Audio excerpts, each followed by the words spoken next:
নতুন একটি দিন, নতুন একটি সকাল আর আমার নতুন একটি ভ্লগে তোমাদের অনেকখানি স্বাগত। তো চলো আজকে দিনটি শুরু করা যাক। আজকে কিন্তু বাড়িতে সবাই আছে, আর আজকে যদিও নিরামিষ রান্না বান্না, তো দিনটি চলো শুরু করি আর কি কি রান্না করি সব শেয়ার করব। এদিকে জামাইবাবু তার শাশুড়ি মায়ের জন্য সকাল সকাল ডাব কাটছে। জন্য ডাব কাটছে, এই যে ডাবটা কেটে দাও। আম পানা বানাবো, অনেকদিন ধরেই ইচ্ছে ছিল, তো যাই হোক আজকে শোনে টোনে সবাই আছে, ক্যামেরা করেও দিচ্ছে, তো আমি এই জন্য আমগুলো পাড়ছি আর সুন্দর করে একটু সেজে বাড়িতে আছি। আম পানা বানানোর জন্য একটা আলাদা শর্ট ভিডিও বানাচ্ছি, তো ওর জন্য মূলত সাজা, কারণ বড় ব্লগে অতটা সাজুগুজু করি না। যাই হোক, যে আম একটা পেড়েও নিয়েছি, সিঁদুর আম, ওইটা পেড়ে নিয়েছি। চলো এবার আম পানাটা করি, আর কয়েকটা আম পারবো, ওইদিকে গাছ থেকে আম পারবো। আর ওইদিকে যাচ্ছি গাছ থেকে আম পারবো। আর এটা দেখো, এটা আমাদের আমলকি গাছ, যদিও আজ অব্দি আমলকি হয়নি, দেখা যাক কবে আমলকি হয়। এই গাছটায় না প্রচুর আম হয়েছে, যে দেখো এক একটা কত এতে আম হয়েছে থোকায়। এই গাছটা কিন্তু আম খুব একটা বেশি বড় হয় না, কিন্তু প্রচুর আম হয় আর প্রচুর টক।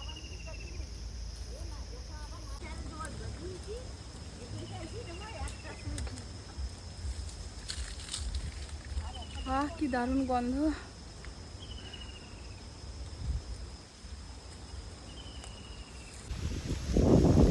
কি যে হাওয়া দিচ্ছে, কি যে হাওয়া দিচ্ছে, কি যে ভালো লাগছে। সোহাগ বাবা ঘুমাতে, আমার এখন ভিডিও মানে সোহাগ বাবাকে ঘুম করিয়ে দিয়ে যখন মানে ও একটু ঘুমোবে, তার ফাঁকে ফাঁকে আমি একটু ভিডিওগুলো বানিয়ে নিই।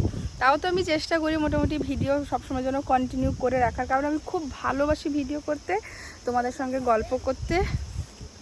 এই যে, তো চলো যাই।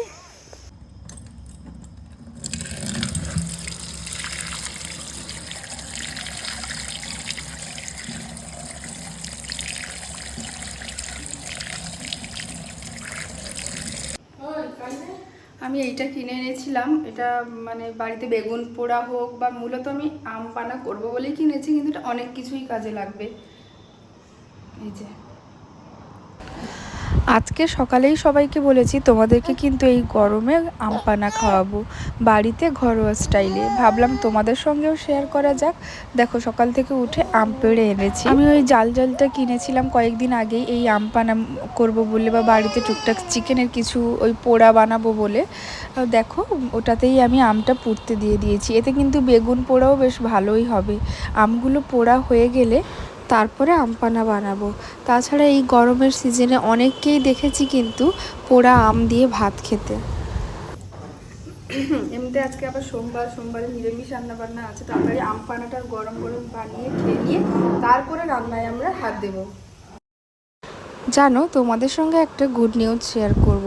তোমাদের সোহাগ বাবা এত ছোট বয়সে, মাত্র 9-10 মাস বয়সে, ওর জন্য একটা ভালো কাজের মানে অপরচুনিটি এসছে। একটা ওর সঙ্গে বড় ব্র্যান্ড ওর সঙ্গে কাজ করতে চায়, যেটা আমাদের কাছে অনেক অনেক বড় পাওয়া, কিন্তু এর মাঝখানে অনেক ব্যাপার আছে। এমন একটা সময় বলেছে, ওই সময় আমার জাস্ট স্কুলটা খুলবে, আমি ডিসিশন নিতেই পারছি না যাব কি যাব না। তো তোমরা আমাকে একটু জানিও, মানে আমার কি করলে ভালো হবে। আমি এদিকে কি নিয়েছি দেখো, এখানে নিয়েছি বিট লবণ, গোলমরিচ, আর নিয়েছি চাট মশলা, আর নেব চিনি। ব্যাস এই কয়েকটা জিনিস দিয়েই কিন্তু হয়ে যাবে আজকে আম পানা। তো দেখো ওটা দেখতে থাকো। হ্যাঁ, যেই কথাটা বলছিলাম, এবারে বড় ব্র্যান্ড মানে জনসন বেবি, হিমালয়া, এরকম বড় ব্র্যান্ড তোমাদের সোহাগের সঙ্গে কাজ করতে চেয়েছে। ওরা আমাকে ডেকেছে, ওরা একটা লুক টেস্ট বা অডিশন মতো নেবে, দেখবে যে বাচ্চাটা শান্তশিষ্টভাবে মানে কাজ করতে পারছে না, ওরা শর্ট নিতে পারছে কি পারছে না, তারপরেই কিন্তু ওর সিলেকশন হয়ে যাবে, যদি ও দিতে পারে। আর আমার ওই বিষয়ে একটু মানে এই আছে যে তোমাদের সোহাগ বাবা ছোট থেকেই ক্যামেরার সামনে খুব একটা অশান্তি করে না, বা অত ঘ্যান ঘেনে বাচ্চা নয়, এর কাছে যাব না তার কাছে যাব না ওরকম করে না, বা প্রচুর কান্নাকাটি করে তা নয়, মানে ও প্রচুর দুষ্টু ঠিকই, কিন্তু প্রচুর ঘ্যান ঘেনে নয়। তো ওইটা একটা ব্যাপার। আর আমার বাড়িতে সবাই ভীষণ হ্যাপি, সবাই বলছে যা যা যা, এত বড় অপরচুনিটি কজন বা পায়, এত ছোট বয়সে সোহাগ বাবা এত বড় একটা ব্র্যান্ডের সঙ্গে কাজ করতে পারবে। আমি মানে সত্যি কনফিউজড। ওর পাপাও বলছে হোক চলো যাই চলো, কিন্তু আমি না এই গরমে যাব বা ওরকম আমি কোনো দিন ভাবিনি যে আমার ছেলেকে নিয়ে আমি ওই ওই মডেলিং বা ওই দিকে যাব, ওটা তো আমি কোনো দিনই ভাবিনি। সবাই বলছে যে দেখ বড় হয়ে কি করবে না করবে ওটা তো আলাদা ব্যাপার, ছোটোবেলায় যদি ওইগুলোর সঙ্গে কাজ করে তো বেশ ভালোই লাগবে। তোমরাই বলো আমার কি করা উচিত, তোমরা কি চাইছো, তোমাদের সোহাগ বাবাকে নিয়ে যাব কি যাব না। কারণ সরাসরি এত বড় ব্র্যান্ড আমার কাছে মেল করেছে, মানে এটা আমার কাছে অনেক অনেক বড় ব্যাপার। তোমরা চাইলে আমি পরে পরে একবার মেলটা তোমাদের সঙ্গে হয়তো শেয়ার করব, কিন্তু কিছু কিছু কারণের জন্য এখন পারছি না। তো যাই হোক, দেখো ওইটা নিয়ে খুব চিন্তায় আছি, কি করব। এদিকে হাতছাড়া করতেও ইচ্ছে করছে না, আবার এদিকে ভাবছি এই গরমে যাব, বা আমি তো আমার ছেলের ওই দিক গিয়ে ফিউচার ভাবিনি, বুঝতেই পারছি না কি করব। দেখো এদিকে আমি আমের পাল্পটা বের করে নিয়েছি, তাতে আমি ফ্রিজে ঠান্ডা জল দিচ্ছি, অনেকে বরফ দিতে পারো। আর বাকি যা দিয়েছিলাম ওই মশলাগুলো দিয়ে ভালো করে পেস্ট মিক্স করে নিয়ে হয়ে গেছে আজকে আমার আম পান্না। টেস্ট কিন্তু ভালোই হয়েছিল, কারণ আমের পাল্পটা বেশ মুখে লাগছিল। তোমাদের সঙ্গে সোহাগ বাবার গল্প করতে করতে আমপানের রেসিপিটা মোটামুটিভাবে শেয়ার করেছি, আশা করি বুঝতে পেরেছো। এরপরে আজকে মানে সোমবারের ভ্লগ দেখছো। সোমবার দিন আমাদের বাড়িতে তো নিরামিষ হয়, নিরামিষ রান্নাবান্না করছি। প্রথমে ফার্স্ট আমি সয়াবিনটা ভেজে নিচ্ছি।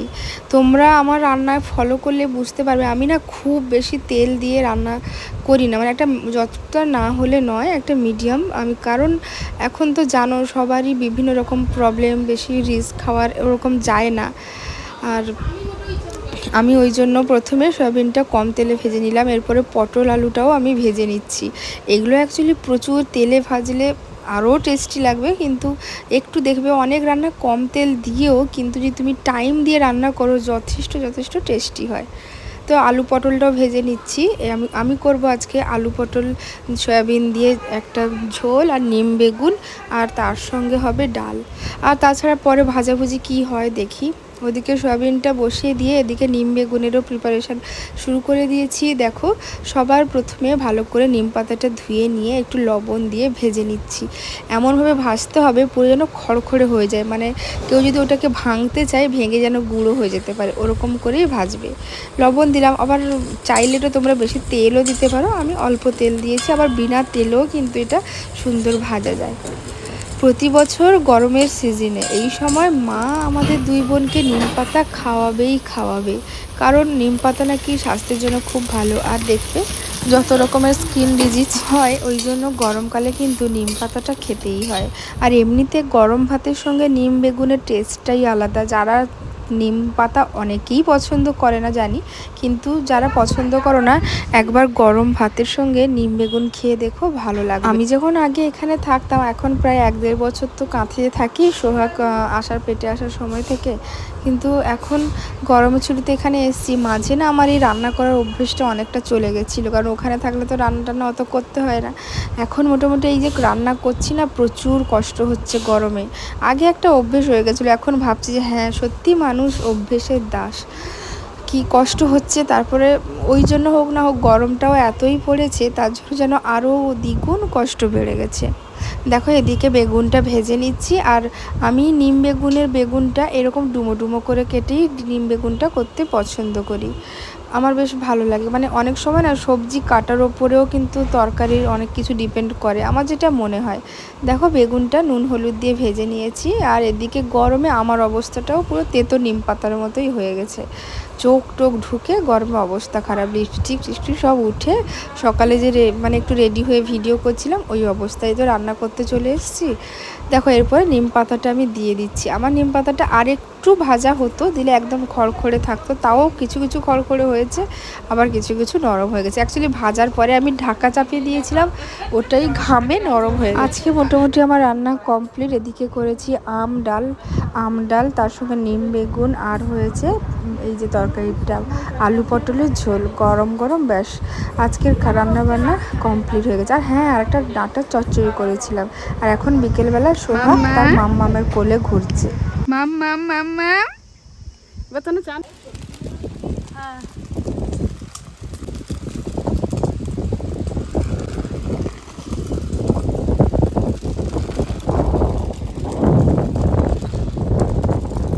বিকেলবেলা ঘোরাতে হচ্ছে সোহাগ বাবা।